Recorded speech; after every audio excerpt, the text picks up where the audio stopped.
Let's focus up here. So we looked at this spring exercise last time, and you were really looking at how strong is the spring. It's kind of what a material scientist would do, or if you were trying to make a spring for what your purposes are. And so we did it two different ways. Remember, we did it with not only finding the spring constant by the formula, Hooke's law, F equals kx. You know, you had the displacement, how far the spring stretched, because what we're really looking at is how far did I stretch that spring when I put the washers on it. How far it is pressed versus how much it weighted. The net force was the weight of the washers. So one way to do that, you found it out at each level, took an average. That was the spring constant by spring. Otherwise, you graph it, and the line of the graph, the slope of that line, is the spring constant. Hopefully, those two values were about the same. You guys get them, were they pretty close once you get them all graphed? Graph with those two values, the slope and the average, were they pretty close? No? Hopefully they should be on that, but that was the idea here. Okay, so we will not dwell on that, but it gives you an idea of some things for forces. But let's talk about different kinds of forces. Different kinds of forces. The first four forces we're going to talk about are the fundamental forces. Now there's lots of different kinds of forces, but four are called the fundamental forces. These are the forces that shape the universe. Basically, these are the four forces that control the way the universe acts and things like that. So we should all be taking notes at this point. Gentlemen, what are we doing? Notes, thank you. And I will list them from strongest to weakest.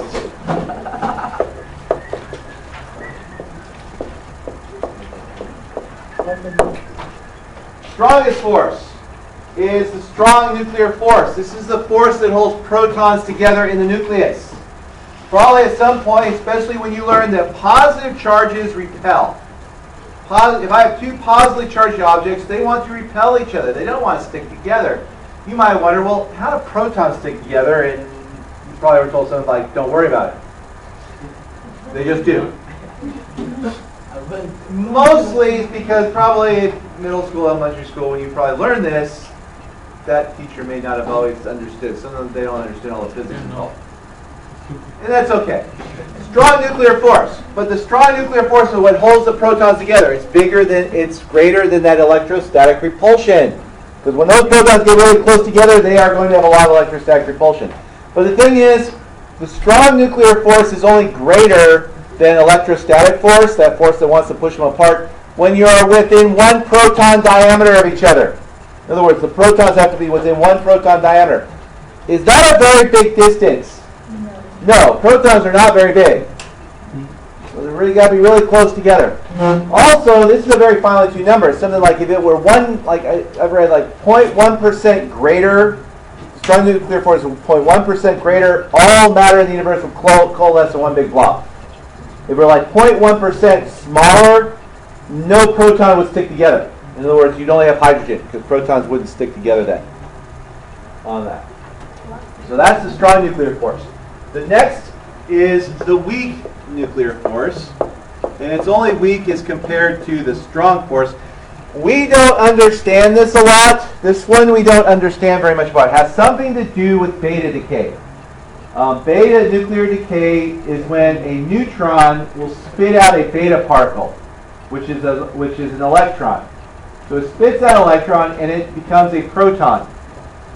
So that's basically what a neutron is. The thing of neutron is a proton and electron stuck together. In fact, the mass of a neutron is greater than the mass of a proton by the mass of an electron. They're kind of stuck together. So this is the force that has something to do with when they come apart and transmute. But we don't understand it very well. We just know there is this thing, the weak nuclear force, that has something to do with beta decay. Next one.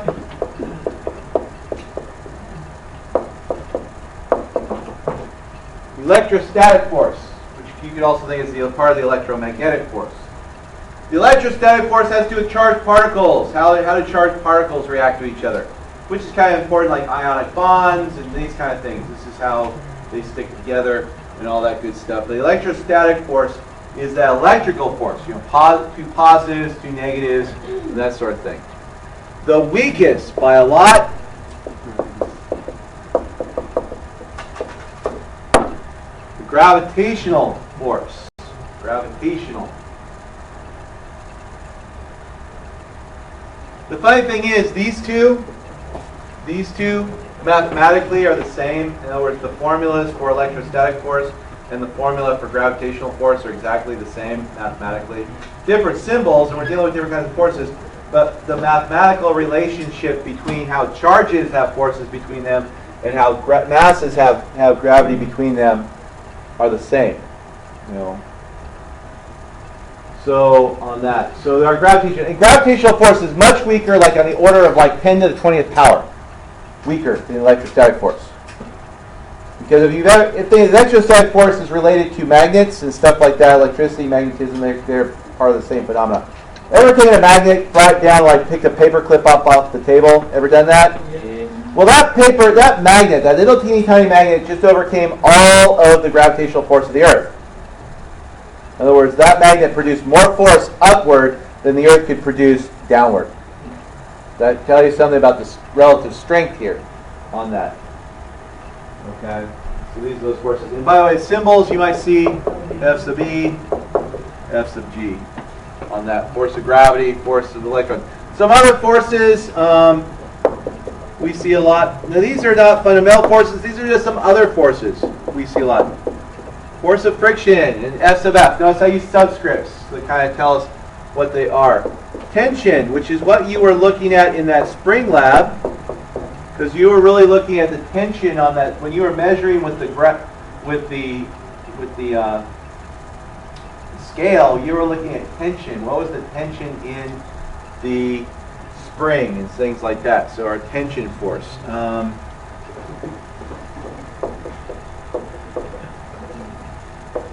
Centripetal. F sub C. Centripetal is the force that makes things go around in circles. We'll see that down the road ways in chapter 9.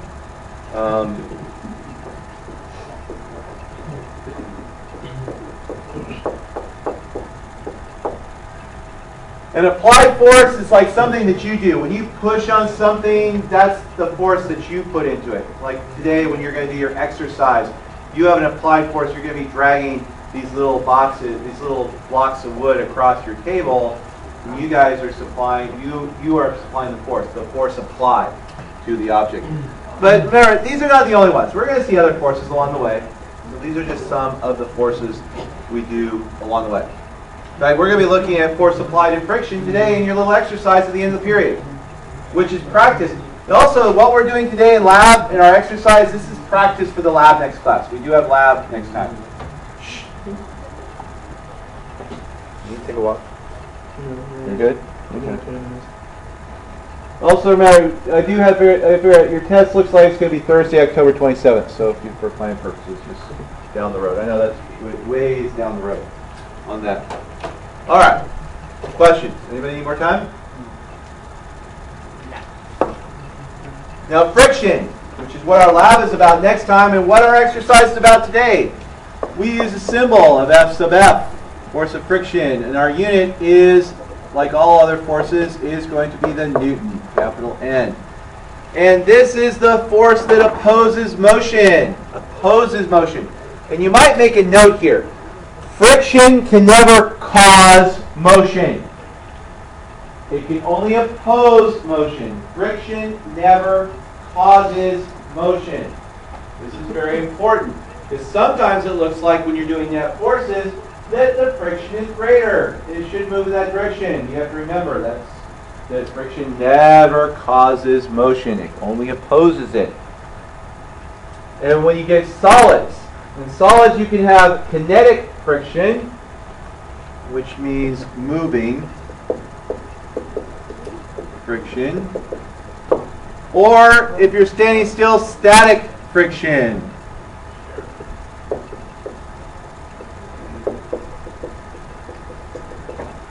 In fact, our lab next time is to look at which is greater for an object. Is it going to be static or that moving friction, the static or kinetic friction. Friction can also be caused by fluids. When you go through a fluid, and a fluid means a gas or a liquid. In physics, gases or liquids are called fluids because the rules for them are the same. In other words, the rule that says the Missouri can float in the ocean is the same physics rules that say the Goodyear blimp can float in the air. And it's the same principle. An example, in the air, we call that friction air resistance.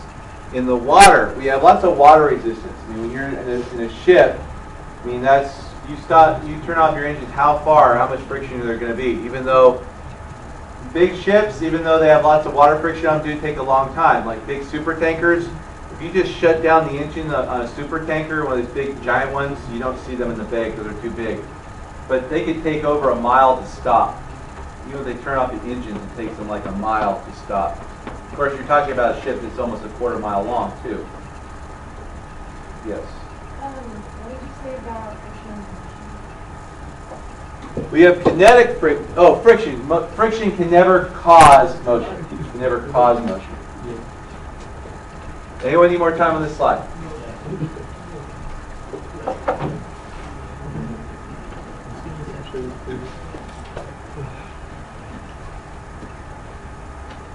So, friction between solids. Now this is caused, and this is kind of a simplistic way to look at it. It's a little more complicated than this, but a simplistic way to look at it.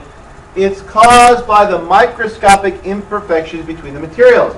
No matter how smooth you think two materials are, if you got down very much onto that microscopic level, you would still see a roughness to them. I mean, some of you think glass is really smooth. There's still going to be some roughness there.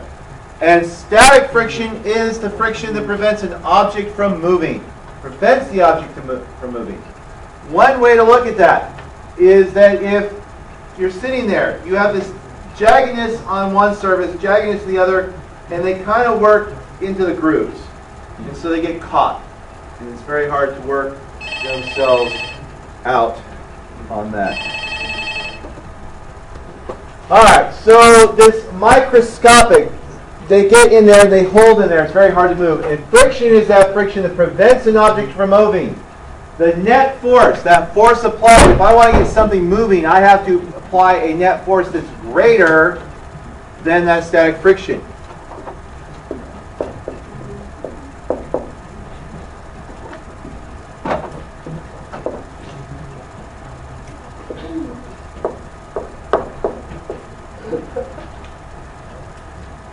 Notice it's an inequality. It's not equals. That's kind of weird for a formula, isn't it? Well, Fs is force of friction. Mu sub Fs is something called the coefficient of it's an inequality. Mu sub S is the coefficient of static friction. This is just a number that tells you what the friction is between two materials. Today you're going to be looking at 4 different materials between your table. That's just a number. F of n is what we call the normal force. This is the supporting force, which basically tells you how much is that object pushing down onto the surface. I mean, obviously, the more it pushes down, the more friction is going to be. Because if you took your hand, put your hand lightly on your table, and then just glide across the table. Then push down really hard and push. Which way is harder to get your hand to move? When you're lightly pushing down or when you're pushing down really hard? When you're hard, because when you push down really hard, you're increasing the normal force. You increase that normal force, so you're pushing down harder. Now notice it's an inequality. This has to do with the force of friction is going to oppose only as much as you put in. What does that mean? We haven't learned it yet, and you haven't read it. Newton's third law says for any force that you apply, there's going to be an equal and opposite reaction force. Well, if I push on an object, you try to get it to slide across the way, like your hand. When you're pushing with your hand, the table is going to push back with as much force as you put in. This is Newton's third law. But it's inequality because if my maximum static friction, which is this part, we call this peak static friction. You're going to be looking at that in your lab next time. This value, say it's 10 newtons. Now, if I only push with 5 newtons, is my thing going to move? If my static friction were 10 and I only put 5 newtons, if I only push with 5, am I going to move? No. But if I said, oh, well, 5 minus 10, that gives me a negative 5, then whatever direction friction is going, I should be moving that direction. But what do we say about friction? Friction can never cause motion. It can only keep you from moving. So whatever the static friction is, as you put more and more force into it, it builds up. It's going to build up. You're going to kind of see that in your lab next time. That's what you see with you're going to get the sensors out and everything. It's only going to push back with as much until you get equal. So until these are equal, that's when it will start moving. Okay, so this is a whole Newton's third law. They all kind of work together on that. Now, once it starts moving, have you ever noticed once you get something moving, does it take as much force to keep it moving? No. One, you have inertia. The reason you have to keep pushing on it is you have overcome inertia. Just to keep our motors running, because inertia, right? What Galileo say? Once I got it running, it should run forever. But there's friction. This is what Aristotle didn't understand, was the thing about friction. Why I have to keep pushing it. I have to keep overcoming the friction, but I have to keep overcoming the kinetic friction. This is the friction between moving objects. It is less than the static friction. And it has a finite value. No matter how much force you're putting in, it's still going to be finite. Force of kinetic friction is going to equal mu sub k times F of n. Now, F of n is still the normal force. That same normal force we have before. Mu sub k is the coefficient of kinetic friction. By the way, those coefficients are part of those, for any substance or any interaction, there's lots of constants we have to take care of. This is just one of those many constants that go with the materials. Okay, on that. Now, the coefficient of friction, which is, we use the Greek letter mu. It's the lowercase mu on that. It's the number that represents the friction between solids. And so this is, remember, this is friction between solids. Air friction, water friction, fluids. This is simple. Fluids, not so much. Fluids, it gets kind of nasty on that. And that's where you have math beyond calculus and all this other stuff, and kind of ugly. But for solids, we have this coefficient of friction, and it's the ratio of the friction force to the normal force. And this would be a constant, regardless of how much it is. And it's kind of that's what we're going to be looking at next time. So because it is a ratio, could we graph this? And what would be the shape of this? And what kind of line should we get with this? If I was going to take a ratio here, what kind of line should I get? Straight or curved? Straight line. You should get a straight line, and the slope of that line would be this coefficient. Kind of the same thing you did with that spring lab. You got K, you got the K constant because it was that ratio on there. All right? So this is what our lab is about next time. It's going to be about forces of friction and coefficients and things like that. So there's two different kinds. Again, it depends. Are you moving? Are you not moving? And the idea here is that, remember we had those interlocking pieces before? Well, as you start pushing, the simple idea to look at, we're pushing out those grooves, and once I get moving, we just have the tips touching. So there's a lot less contact between the materials, so we don't do that. All right, questions? Anyone need more time on this slide? Take the rest of the period, because it really doesn't take that long at all. It only may take about 20, 30 minutes max. And we have a little bit more notes after that. You guys are actually a little ahead of the other classes, so you guys are going to have some time at the end. We're going to do something else on that. So, we have a problem. We have these little blocks. And on these little blocks, we have 4 sides. And they have a different material on each side. And so we have one side is just the wood. We have one side that's paper, covered in paper. One side is sandpaper, and one side is this vinyl stuff. Some of them have blue, some of them have red. And you're going to drag each side across. And our problem is, which side do you think is going to have the greatest friction? Is it going to be the wood with your table? No, the interaction is with your table. Wood with your table, paper with your table, sandpaper with your table, or vinyl with your table. All right? Write down this problem and write down your hypothesis. Once you're at the hypothesis, one person from each group, come get your kid. Come get your kid off the thing here, and we will get started on that.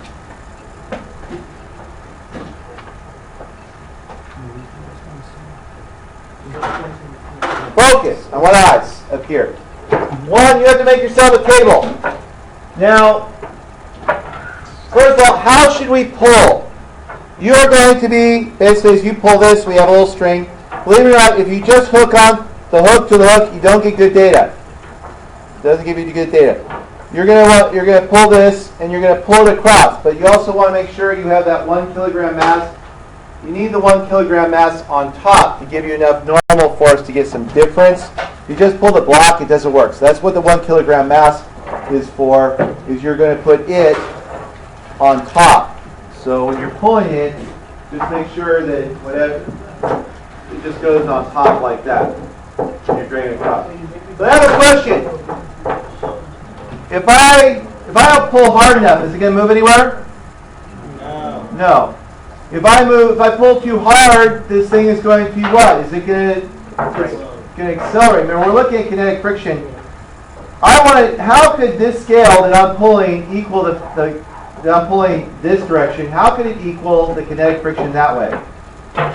When are the two forces equal? When they have the same force. And what is another term that we use that tells us we are at a same force? In other words, a net force of 0 means a constant what? What? Constant B word. Velocity. So you want to pull this across the table at a constant velocity. Also, you always want to pull it the same direction. Because you think on your tables, now depending on how your tables are cut, they have different biases.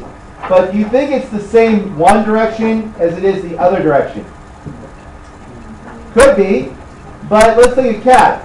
I stroke a cat one direction, I stroke the cat the opposite direction. Is it the same? Yeah. No. Unless you have one of those hairless cats. I guess that would be the same. But usually, one it purrs, the other one it bites you.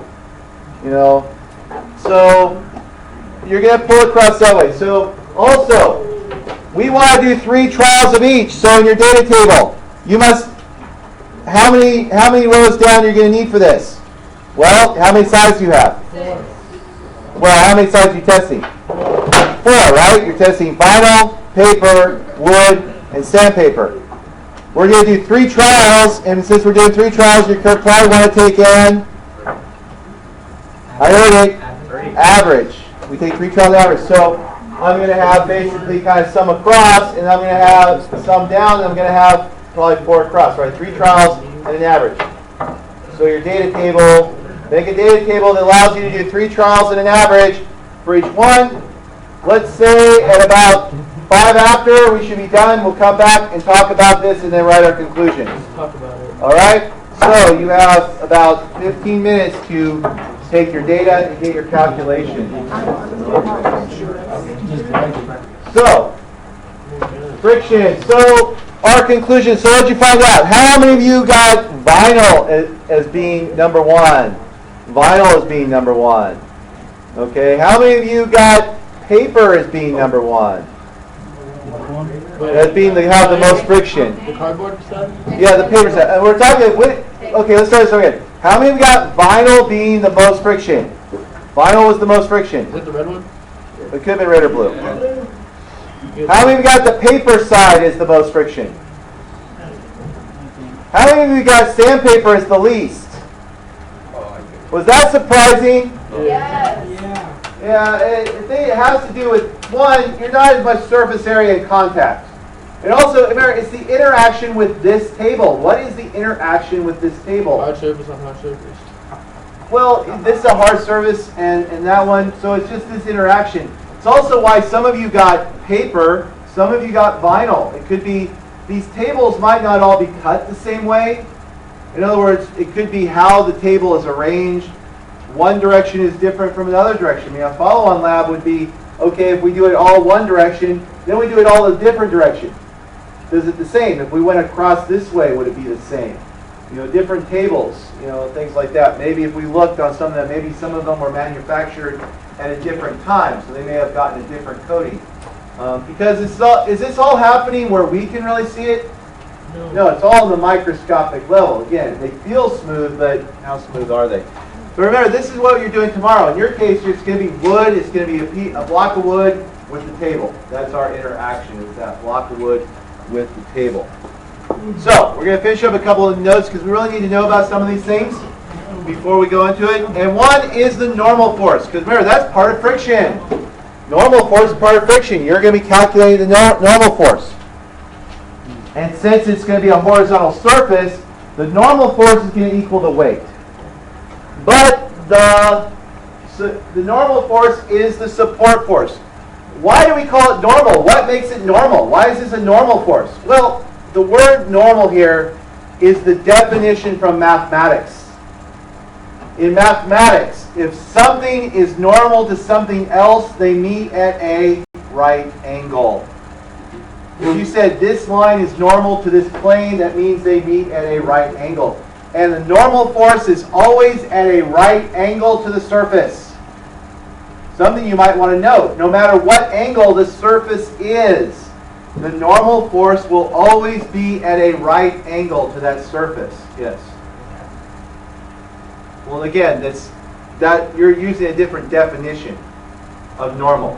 You're thinking normal as in ordinary, something like that. This is mathematical normal, means right angle. Okay, if you looked in the dictionary, there would be a number of definitions for the word normal. They would say different things. This one is the one that comes from mathematics. So if I have a surface here, and I put my book on the surface, which would be like this great big book there, the force of gravity. Now, because this is a horizontal surface, the force of gravity is pulling straight down. Okay, gravity always pulls you toward the center of the earth. That's the direction gravity always goes to, toward the center of the earth. Now, the normal force is pushing up. Is that upward force that's opposing it, so that the normal force plus the force of gravity has to equal 0. The net force is 0 because you're not going anywhere. You're not moving. You're not falling to your chair. The book isn't moving. But even if you're rolling, the normal force is still there. If you're on your bicycle, it's what keeps you on that surface and things like that. This is that normal force. And the greater the normal force, obviously the greater the normal force means you're pushing down more. That was one of the reasons if you pulled this block without the mass on it, you'd basically get almost the same number every single time. It isn't that they're all the same, it's that just with this scale, with the calibration it is in, you wouldn't be able to tell the difference. If we were using the electronic force sensors, which is what you'll use for your lab, that's what's in the little boxes over here that you saw me get out, they're going to be you'd be able to do that. But by putting more normal force on it, by increasing that normal force, we increase the friction, you were able to get a better reading on that. You were able to tell the difference between those on that. But the normal force is that support force. And it is a portion, it's either going to be equal to the weight of the object, the force of gravity, or a portion of that weight. Because when you start getting on inclines like this, you are on an inclined plane. Gravity always goes that way, but there's a portion of gravity that pulls you on the hill, and the normal force is that one. Basically, it's this one that holds you on the hill. Gravity on a hill does two things. One, part of it holds you on the hill, part of it pulls you down the hill. We'll learn about that in a little bit. later in this thing. But that's the normal force also. But notice, it's always, remember, we said perpendicular to the surface. So even though it's an angled surface, we're perpendicular to the surface on that. Last thing we're going to talk about is that force is a vector. We've talked about that because I have to be pushing in the right direction. If I want something to go, it has to go in the right direction. And you guys are actually later on going to do you're going to do a worksheet with these sailboats on that. But sailboats work by force vectors. Now, what the force vector produced by the sail is always perpendicular to the sail. So no matter what angle the sail is at, the force vector is at. But we have to look at the components. Just like we throw a ball up in the air, I throw it at an angle. There's a component that made it go up and a component that makes it go out. With our sailboat, there's a component that makes it go forward, and that's basically the component that works there. And there's a component that wants to make the boat go sideways. And if you've ever watched a sailboat, do sailboats sail straight up and down? No, they sail at an angle. We call that heel. That angle is caused by this side force. The only force that makes it go forward is this part. Okay? Because it's the same idea with you're pulling a wagon. If I was pulling this little block here, right? Notice you guys are pulling straight. But if I pulled it up at an angle like that, is all the force I'm putting in making it go forward? No, some of the force is trying to make it go up. Because if any of you have ever pulled a wagon and you yank it too hard, what happens to the front wheels? They come up off the ground because you gave it more upward force than gravity could pull down. So you can see from these sailboats that even though this one, the wind's blowing it like that, it's only this vector that's making it go forward. Over here, there's that big force vector, more like this, and they're going to get more sideways force on that. You know, depending on the sailboat will depend on how well it will sail, like that. You know, it's also why sailboats have big long keels to keep you from flipping over on that. All right, so that's it for today's lesson. Like I said, you guys are ahead. You guys are ahead because for whatever reason, you guys got really through that exercise much better than 6th and 7th did. What's YouTube? What we are actually watching